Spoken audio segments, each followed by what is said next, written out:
আগের দিন আপনাদের সঙ্গে শেয়ার করেছিলাম যে গল্প করতে করতে ভিডিও শেয়ার করব নাকি পরপর রেসিপির কথা বলে যাব বা থালিতে কোনটা দিচ্ছি সেটা বলে যাব, কোনটা আপনারা পছন্দ করেন। কিন্তু তার মধ্যে বেশিরভাগ পছন্দ করেছেন যে গল্প করতে করতে।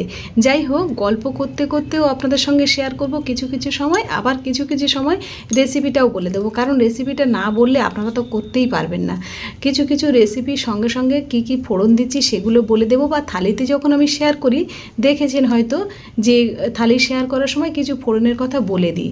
আর আজকে যেই সারটা দেখতে পাচ্ছেন, কি সার দিই বলুন তো? আমার যেটুকু গাছ আছে সেই গাছে এই সারটা ব্যবহার করি।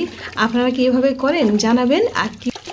আর এই সারটা ব্যবহার করলে আলাদা করে কোনো সার কিনতে হয় না এবং এটা শরীরের পক্ষে ক্ষতি করে না। যাই হোক, মোটামুটি এইটা দিয়ে আশেপাশে টুকটাক গাছ থাকলে একটু দিলে সেই গাছ কিন্তু চাঙ্গা হয়ে যায়। আর আজকে রান্না হয়েছিল যেগুলো সেগুলো পরপর শেয়ার করি। আসুন, প্রথমে গরম ভাত নিয়ে নিলাম। আর পেঁয়াজ কাটাটা দেখুন তো, কিন্তু আমি এর আগে কোনো সময় এইভাবে পেঁয়াজ কাটিনি। খুব ভালো লেগেছে, দেখতে ভীষণ ভালো লাগছে। যে কোনো জিনিস দেখতে যদি ভালো লাগে আর থালাটা যদি এভাবে সাজিয়ে দেওয়া হয়, খেতেও ভালো লাগে, এটা আমি বারবার বলি। যাই হোক, আজকে নিয়ে নিলাম আম, কাঁচা লঙ্কা, শসা আর পেঁয়াজ নিয়ে নিলাম, উচ্ছে ভাজা নিয়ে নিলাম। আর আমি যখন থালাতে শেয়ার করি কোনো তরকারি, তখন আমি কিন্তু ফোড়ন কী দিই সেটাও বলে দিই। আর হয়তো অনেক সময় কথা বলতে বলতে স্কিপ হয়ে যায়। যেমন আজকে ডাল চচ্চড়ি করেছি, পুঁই শাক দিয়ে ডাল চচ্চড়ি করেছি।